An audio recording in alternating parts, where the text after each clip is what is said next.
O Acre tem cerca de 38 mil imóveis rurais. É menos da metade dos 80 mil imóveis rurais existentes em Sergipe, o menor dos estados. O Acre é um dos estados da Amazônia onde o governo mais federalizou territórios. As terras retiradas da gestão estadual e da exploração privada são destinadas a unidades de conservação integral e terras indígenas. Nas terras privadas, a legislação ambiental exige dos imóveis rurais destinar áreas à manutenção da vegetação nativa, como reserva legal e áreas de preservação permanente. O mundo rural do Acre é campeão nacional da preservação e cuida de 6,2 milhões de hectares de florestas. Isso representa 79% das áreas dos imóveis e 38% do estado. Na média, os produtores só exploram 21% de suas poucas terras. Por sua localização geográfica no extremo oeste do Brasil, além de preservar a vegetação nativa e operar num contexto ambiental altamente restritivo, a agropecuária acreana luta por sua sustentabilidade. Nos últimos meses, o eugenismo ambientalista, em sua sanha de desantropizar a Amazônia, atingiu intensidade nunca vista. Milhares de pequenos agricultores e pecuaristas são vitimados por embargos remotos decretados a partir de imagens de satélite, nos quais é difícil individualizar o pretenso infrator. Moradores são expulsos com truculência, sem análise de antecedentes históricos. Suas casas, currais e bens são destruídos. Seus veículos queimados sem direito à prévia defesa. Seu gado é confiscado sem indenização. Sobre essa temática, o pesquisador Evaristo de Miranda conversa com Assuero Veronês, que é pecuarista, agricultor, veterinário formado pela USP e presidente da Federação da Agricultura e Pecuária do Estado do Acre. Bem-vindos ao Brasil Verde, um programa dedicado à sustentabilidade da agropecuária brasileira. E hoje nós vamos conversar sobre a sustentabilidade da agropecuária na Amazônia, mas numa região específica, no estado do Acre, que é um estado que tem uma situação muito diferenciada dentro da Amazônia brasileira, não é? É o estado mais a oeste do Brasil, não é? Uma distância grande dos portos, do Atlântico, das áreas economia desenvolvida, o Estado também que tem uma história mais recente de incorporação no território nacional, que começou muito ligado à seringueira, mas que aos poucos foi evoluindo na sua agricultura. Os produtos típicos para muita gente da Amazônia, como o cacau, o dendê, o açaí, o Acre não tem expressão nenhuma na produção disso. O Acre tem alguma expressão em alimentos básicos, mandioca, feijão, mas, sobretudo, ele tem expressão na pecuária. Nós vamos conversar com o Assuero Veronês. Ele é presidente lá da Federação da Agricultura Pecuária, lá do estado do Acre, é produtor rural, sabe muito sobre essa região. Muito obrigado, Aruês, por vir aqui participar do nosso programa. Obrigado, Evaristo, pela oportunidade de conversar um pouco no Brasil Verde sobre os problemas da Amazônia, né? É muito bom. Nós temos conversado com o pessoal do Amazonas, do Pará, mas o Acre tem uma situação muito diferenciada. Você, como a maioria ou muita gente do Acre, não nasceu por lá, né? Conta a sua história um pouco. Como é que você foi terminar lá no Acre e desenvolver a sua história lá nesse estado? Então, eu sou um dos milhares de brasileiros do Sul-Sudeste que acreditaram no sonho de se desenvolver, de ter um pedaço de terra, de vir para uma região que estava crescendo, né? que havia um incentivo muito grande do governo federal para ocupar a Amazônia, defender a Amazônia, né? Era o lema de integrar para não entregar. Então, eu sou um desses da década de 70. Eu sou nascido em Igarapava, aí no estado de São Paulo, na região norte do estado, e fui trabalhar, e depois, com 18 anos, fui trabalhar e estudar em São Paulo, capital.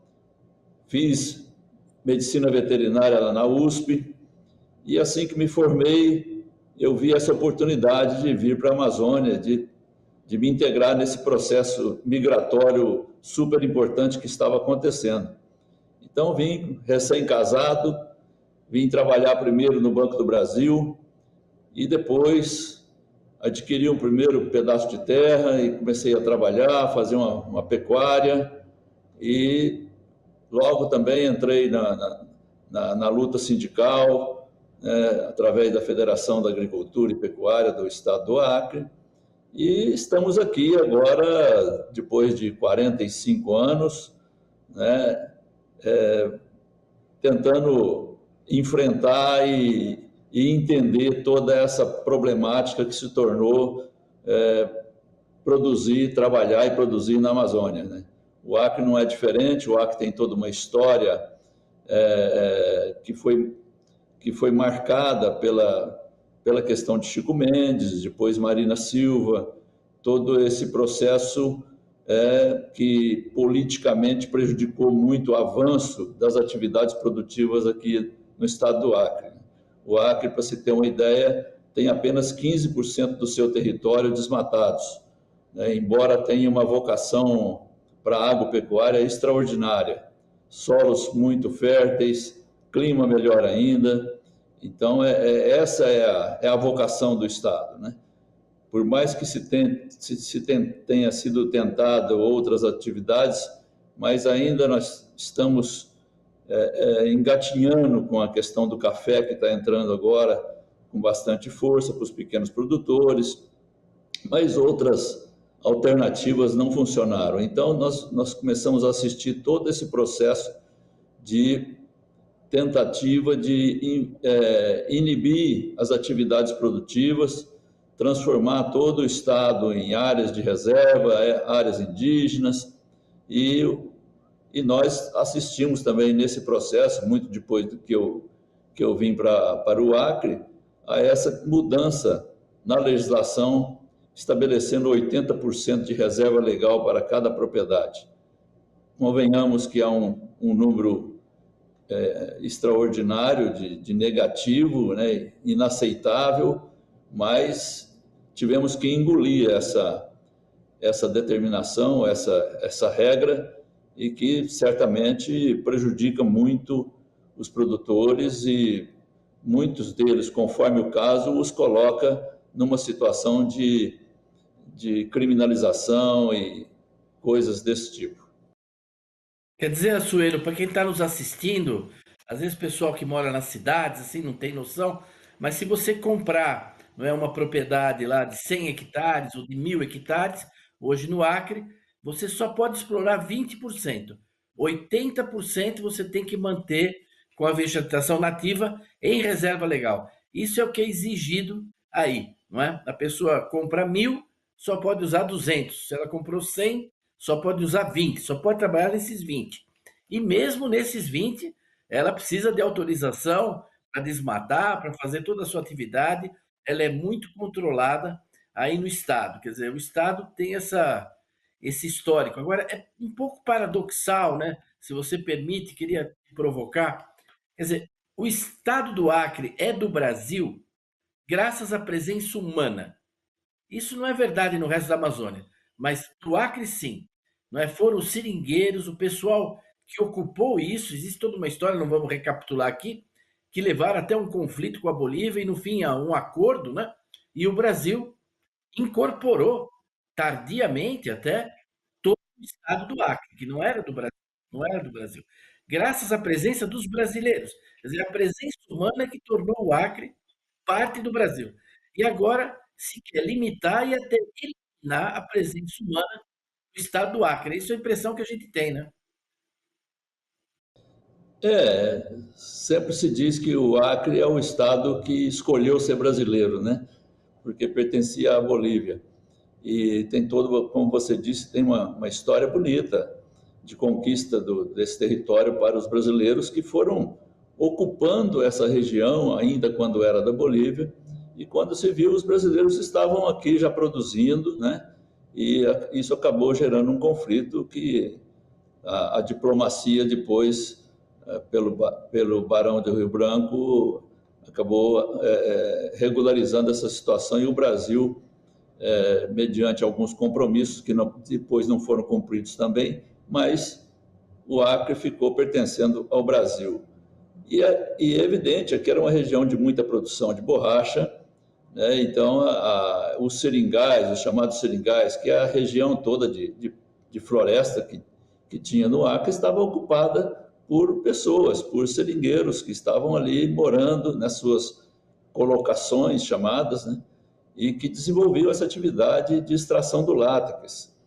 E isso se deu até mais ou menos 1912, nessa época, quando se começou, depois que os ingleses levaram a semente da seringueira lá para o Sudeste Asiático, que era dominado pelo Império Britânico, né? E nessa época de 1912 para frente, começou a se produzir os seringais já cultivados. E claro que eram muito mais competitivos e praticamente quebrou essa região. Só depois, na Segunda Guerra, quando essa região do Sudeste Asiático foi ocupada pelos japoneses, parou-se momentaneamente de produzir o látex e voltamos a ter uma oportunidade de produzir até por um esforço de guerra. Tanto que muitos homens, milhares de homens, na verdade, do Nordeste brasileiro vieram para cá, chamados de soldados da borracha, para retirar o látex e ajudar no esforço de guerra. E, passada a guerra, novamente o látex já não remunerava mais, e quando foi na década de 60, final da década de 60 e início da de 70, é que os brasileiros pecuaristas enxergaram nessa região, até por um convite do governo da época aqui do Acre, viram a oportunidade de fazer nessa região uma instalação de produção pecuária, porque naquela época já se procurava uma outra região, um outro polo de produção pecuária, e o Acre mostrava uma série de vantagens. E por isso as terras do Acre estavam, grande parte delas, os chamados seringais, estavam em falência, hipotecados ao Banco da Borracha, na época, que é o Banco da Amazônia, e aconteceu essa grande migração de produtores para essa região. Não só os produtores pecuaristas, mas também o Estado brasileiro viu, naquele momento, uma oportunidade de trazer pequenos produtores em projetos de reforma agrária, de assentamento, especialmente na época da construção de Itaipu, da usina de Itaipu, onde muitos produtores foram retirados daquela região que ia se fazer o lago de Itaipu, foram indenizados e foram trazidos para a Amazônia para ter uma outra oportunidade de assentamento nessa região. E as pessoas que nos assistem, para ter uma ideia, o Acre é muito distante, né, do Brasil. Então, essa pequena agricultura nesses assentamentos, hoje o Acre, duas coisas que eu fiquei olhando a estatística do Acre, que ele produz com alguma significância para a Amazônia, ele produz 8, 9% da mandioca e da banana, né? Você fala, é uma coisa muito básica como alimento, ele é o terceiro produtor. Já no arroz, no feijão, no milho, em todo o resto, o Acre não chega nunca a 1,5%, 2%, não atinge nunca 1%. E nessas culturas mais tradicionais que você vê no Pará, não é? O açaí, o dendê, o cacau, é zero. E o café também é zero hoje, está começando alguma coisa, já que o vizinho Rondônia é um colosso em produção de café, né? Então, esses assentamentos de reforma agrária aconteceram, eu já tive a ocasião de visitar vários deles, né? Entre Rio Branco, Assis Brasil, em vários lugares, né? Bom, essas pessoas todas se instalaram aí, não é? E depois começa uma nova política, não é? A partir dos anos 2000, sobretudo, não é? Já no governo Fernando Henrique, em que esse pessoal começa a ser tratado como uma ameaça, não é? E aí uma série de discursos idealistas, né? Que vão produzir látex no Acre, que vão ter fábrica de camisinha, que vão produzir peixe, que vão produzir isso e aquilo. Quer dizer, nós acompanhamos projetos onde se gastou milhões e milhões, sem nenhuma viabilidade, tudo quebrado, tudo falido. Isso foi comprovado, mesmo a ideia da reserva extrativista. Você vê hoje, nesse momento, os produtores de borracha de São Paulo, de Minas Gerais, que são os grandes produtores do Brasil, estão com enormes dificuldades. Imagina um extrativista, né? Não tem chance alguma, né? Quer dizer, a chance de subsistência e de renda está na pecuária. Tanto que muitos seringueiros, nas reservas extrativistas, começaram a criar um pouco mais de gado, né? Para ter alguma renda, né? Poder viver. Então, a gente nota nas imagens satélite uma espécie de um queijo suíço, assim, furadinho, porque o indivíduo tem lá 30, 40, 50 cabeças de gado criando, não é? Isso foi um movimento que foi acontecendo para a sobrevivência das famílias. Eu tenho a impressão que foi isso que aconteceu, não é? Sem dúvida, sem dúvida. Essas pessoas que estavam vivendo ainda do extrativismo, mesmo dentro dessas reservas, como é o caso da Resex Chico Mendes, né, perceberam que eles não têm condições de sobreviver da atividade extrativista. Ela não é remuneratória. A castanha, que é hoje que rende mais alguma coisa, ela tem uma safra de dois meses praticamente. Então, eles viram a oportunidade de fazer também a sua pequena pecuária, porque isso dá sustentação econômica, né? Sempre ele tem seus bezerrinhos para vender, ele comercializa, e muitos foram aumentando essas áreas dentro da reserva Chico Mendes, por exemplo.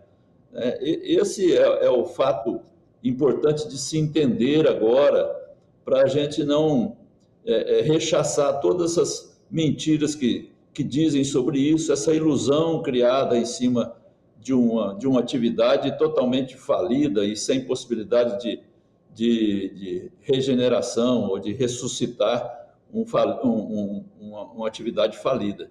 Então, lamentavelmente, aqueles hoje que têm o comando da atividade de preservação, os ambientalistas que hoje estão no poder, principalmente, alimentando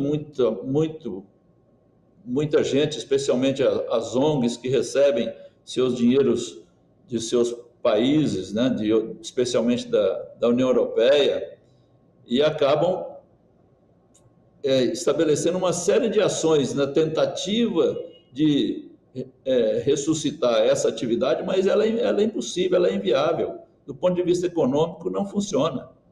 Então, a reserva Chico Mendes hoje tem 120 mil cabeças de gado. E agora, nós vamos expulsar todas essas pessoas que estão lá, que estão vivendo lá há 20, 30 anos, as famílias, né? Muitos agora que foram expulsos de lá recentemente, que foi noticiado, são pessoas que fazem a referência aos pais, aos avós, que já estavam ali naquela região quando foi desapropriada essa imensa área de quase 1 milhão de hectares para a reserva Chico Mendes. É preciso que o Brasil conheça um pouco do que está acontecendo aqui e não pense que só o problema do ambientalismo, da preservação da floresta amazônica vai resolver o problema. Aqui nós temos 27 a 30 milhões de pessoas na Amazônia, né? Temos aí mais ou menos 1 milhão de produtores rurais, 500 mil, quase 500 mil deles são assentados da reforma agrária, são gente pequena, pobre, que precisa ser viabilizada, precisa ser apoiada e não ser expulsa das suas propriedades. Claro. Açoeiro, nós vamos fazer um pequeno intervalo e nós já voltamos para entender melhor por que agora se intensificou essa ação, não é, ambientalista contra a agricultura na Amazônia e quais seriam os caminhos para resolver essa questão. Vamos fazer um intervalo, é 1 minuto. Estamos aqui no Brasil Verde com Açoeiro Veronês, que é o presidente da Federação da Agricultura e Pecuária lá do estado do Acre. Até já!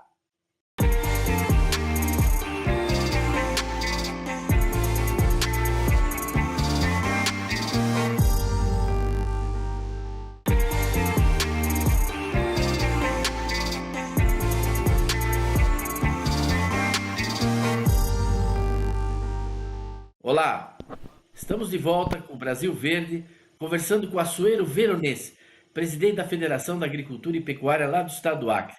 Na primeira parte, no primeiro bloco, ele explicou a história do Acre, a história da ocupação humana, como as pessoas foram para o Acre, garantiram esse território para o país, o desenvolveram em diversos ciclos econômicos e depois começaram a encontrar uma grande vocação na pecuária, inclusive nos assentamentos de reforma agrária, nas reservas extrativistas, etc. Mas isso, ultimamente, tem sido objeto de uma grande onda de repressão, com muita truculência, inclusive, por parte do ICMBio, do IBAMA, não é? Com autorização militar, com força policial, não é? Removendo as pessoas, destruindo casas, confiscando o rebanho, levando o rebanho bovino sem nenhuma indenização. Você pode dar para nós um pouco um quadro do que está acontecendo aí no Acre, mais especificamente? Evaristo, é exatamente isso que você falou. A Amazônia tem sido dita que potencialmente é a região mais rica do Brasil. Mas aqui mora a população mais pobre do Brasil. Os piores indicadores socioeconômicos estão na Amazônia. Os índices de pobreza na Amazônia é muito grande. Isso é inaceitável, já que nós estamos numa região que permite que a gente tenha produção agropecuária expressiva, a própria mineração, que não é nunca regulamentada. Então, o que se percebe pelo governo federal hoje é que a Amazônia não é para ter gente. Essa parece que é a intenção das pessoas. Você vê relatos aí terríveis de se assistir, difíceis da gente compreender como o poder público, o Estado brasileiro está fazendo isso com seus cidadãos, com as suas pessoas. Não, né? Então, ter regra é preciso ter regra, mas fazer o que se está fazendo é inaceitável. É inaceitável. Então, nós precisamos reagir a essa questão. Eu acho que grande parte dessa ação agora mais incisiva, mais pesada que está se fazendo, é para dar uma resposta, sim, à COP30, né? A COP30 está aí para acontecer e o Brasil tem uma série de interesses nisso, os ambientalistas especialmente, né? E acusam os produtores de serem os vilões do clima, né? São aqueles que destroem a floresta, que querem acabar com a floresta, quando a gente sabe que a Amazônia tem apenas 17% desmatada. Quer dizer, ninguém vai acabar com a Amazônia. Agora, essa repressão e a tentativa, inclusive, de regenerar a floresta que já foi desmatada, a gente está vendo esse tipo de proposta, é inaceitável. Aqui tem gente de brasileiros que vieram para cá com muita dificuldade, como eu já relatei. Quer dizer, então, é muita gente que foi desalojada lá no sul e que veio atrás de um sonho, né? E se instalou no meio dessa floresta, sofreu muito, perdeu entes feridos, entes queridos com malária e outras doenças. Foi um sofrimento muito grande, mas estamos aí com a perspectiva agora de uma saída para o Pacífico, né? A China investiu pesadamente num porto aqui na costa do Peru. Isso tudo vai acontecer, isso a gente sabe que vai acontecer. Isso muda totalmente, né? Nós deixamos de ser o fim da linha para ser o começo. Então, querer inibir e repreender e dificultar e multar, o que o IBAMA faz, a não ser multar, autuar e embargar?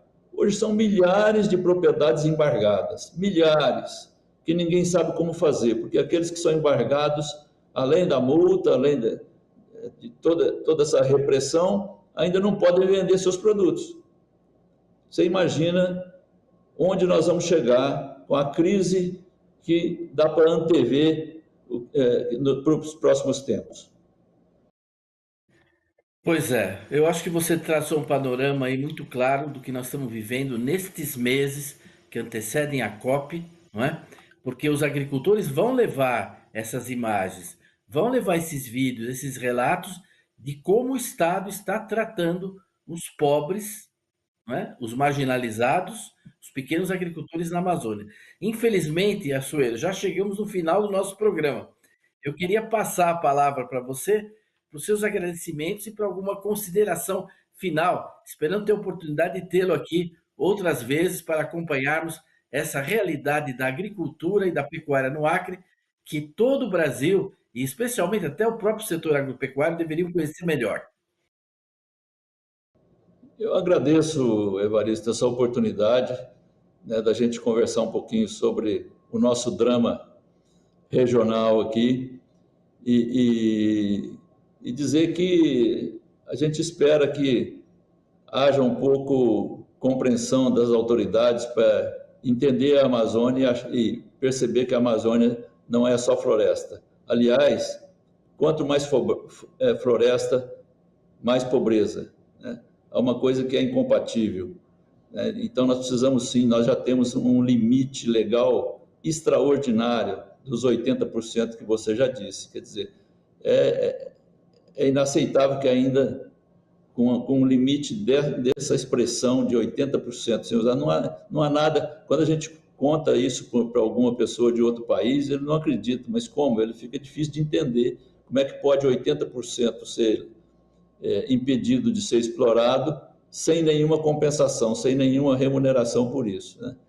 Então, eu gostaria de encerrar para dar um recado para os nossos companheiros fazendeiros do sul-sudeste brasileiro, saber que não nos abandonem, não queiram se divorciar da Amazônia, né? A Amazônia é importante para o país, né? E como centro de produção também, hoje nós temos aí as saídas pelos rios, né? Essa logística nova que permite hoje que a gente produza aqui no Acre soja, por exemplo, milho, né? Exportando carne. Então, há uma tendência hoje dos colegas do Sul-Sudeste acharem que a Amazônia é um problema para o país. Não, ela não pode ser um problema, ela tem que ser uma solução. Embora, momentaneamente, a gente está vivendo um problema que precisa achar solução, e essa solução tem que vir pela política, tem que vir pela conversação, tem que vir pela negociação, e não da forma que o governo está tratando a gente hoje. Muito bem. Agradeço então a sua participação, agradeço a audiência de todos e queria convidá-los a estarem de novo conosco aqui a semana que vem para mais um Brasil Verde. Até lá!